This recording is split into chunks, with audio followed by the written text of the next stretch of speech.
महाराष्ट्राच्या पश्चिम घाटात कुशीत जाणाऱ्या समुद्राच्या लाटाच्या तटावर धावणारा, अनेक जीवाची स्वप्न जोडणारा आणि प्रवासाच्या रोमांचलेला नवी उंची देणारा हे मुंबई गोवा राष्ट्रीय महामार्ग. हा फक्त रस्ता नाही, हा एक भारताच्या कोकण पट्ट्याचा जीवनवंश आहे. हा आहे पर्यटन, व्यापारी, इतिहास आणि संस्कृतीचा महामार्ग, जे आजच्या या विशेष म्हणजे एपिसोडमध्ये आपण पाहणार आहोत. मुंबई ते गोवा रस्त्याची इतिहास साधण्याची स्थिती. तर 4 लाईन ही कामाची गती, पर्यटनासाठी महत्त्वाचे पॉईंट आणि धोकादायक घाट, सुंदर निसर्ग, सुरक्षा, भविष्यातील विशेष आणि या रस्त्यावरून होणारा आर्थिक बदल. तर मित्रांनो, आपण या मुंबई गोवा राष्ट्रीय महामार्गाबद्दलची माहिती आता जाणून घेणार आहोत. तर या मार्गापासून कोणते जिल्हे, तालुके जोडले जाणार आहे, तर त्याबद्दलची सविस्तर माहिती आपण पाहणार आहोत. तर तुम्ही अजूनही आपल्या चॅनलला सबस्क्राईब नसेल केलं तर सबस्क्राईब करून घ्या आणि बेल आयकॉनची घंटी प्रेस करा. चला तर व्हिडिओला आपण सुरुवात करू. मुंबई ते गोवा महामार्ग किंवा लोकप्रिय नावाने ओळखले जाणारे NH-66 आणि MH-17. तर हा रस्ता भारताच्या पश्चिम किनाऱ्यावरून 1000 किलोमीटर पसरलेला आहे. याचा महाराष्ट्रातील सर्वात महत्त्वाचा भाग म्हणजे मुंबई ते गोवा प्रवास. अंतर जे आहे साधारण हे 580 किलोमीटर. व्याप्ती जी आहे मुंबई, ठाणे, रायगड, रत्नागिरी, सिंधुदुर्ग, गोवा या रस्त्यावरून प्रवास म्हणजे कोकण पट्ट्याचा निसर्ग जवळून पाहण्याचा एक सुंदर अनुभव. डोंगर, घाट, समुद्र, नद्या, धबधबे, जंगले, बोदगे पूल सर्व काही या रस्त्यावर पाहायला मिळेल. तर हा महामार्ग जे आहे तर ते इतिहासकार आहे. ब्रिटिश काळात मुंबईपासून कोकण जाणाऱ्या कोणताही सोयीस्कर मार्ग नव्हता. तर प्रवासी जवळजवळ समुद्र मार्गाने किंवा पायी निसर्गातील कठीण वाटा पार करत जात होता. तर 1950 नंतर स्वतंत्र भारतात रस्त्याच्या विकासाला गती मिळाली आणि त्यातून निर्माण झाला NH-17 आणि नंतर त्याचे नाव NH-66.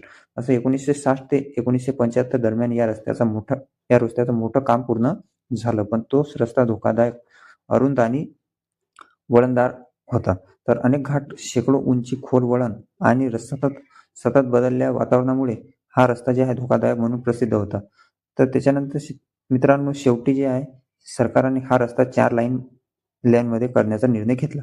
तर हा प्रकल्प जे महाराष्ट्रातील सर्वात मोठ्या महामार्ग प्रकल्पापैकी एक आहे. तर याची लांबी जी आहे 580 किलोमीटर, खर्च जे आहे 1000 कोटी. कमी काम करणाऱ्या कंपन्या, अनेक मोठ्या राष्ट्रीय पातळीवर कॉन्ट्रॅक्ट एजन्सी आहेत.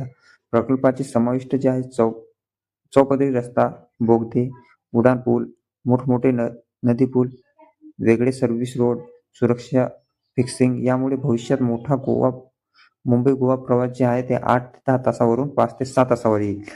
तर त्याच्यानंतर मुंबई ते गोवा महामार्गावरील महत्त्वाचे शहरे जे आहेत ते मित्रांनो, मुंबई भारताची आर्थिक राजधानी आणि महामार्गाची सुरुवात इथून निघाल्यावर ठाणे पनवेल महामार्गात कोकणात प्रवेश होतो. तर त्याच्यानंतर पनवेल हा एक कोकण पट्ट्याचा प्रवेशद्वार. इथूनच रस्ता रायगड जिल्ह्यातनी शिरतो. त्याच्यानंतर रायगड जिल्हा. तर महत्त्वाची ठिकाणे जे आहे रायगडचे पेण, वडखड, महाड आणि पोलादपूर.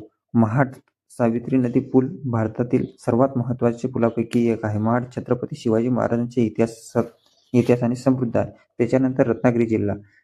तर चिपळूण, संगमनेर, रत्नागिरी शहर आणि राजापूर असे याचे पावसाळी निसर्ग अप्रतिम आहेत. तर सिंधुदुर्ग जिल्हा जे आहे मुंबई गोवा महामार्गावरती जे आहे सर्वात हिरवेगार आणि स्वच्छ परिसर म्हणजे कुडाळ, कणकवली आणि सावंतवाडी हे अत्यंत महत्त्वाचे पॉईंट आहे.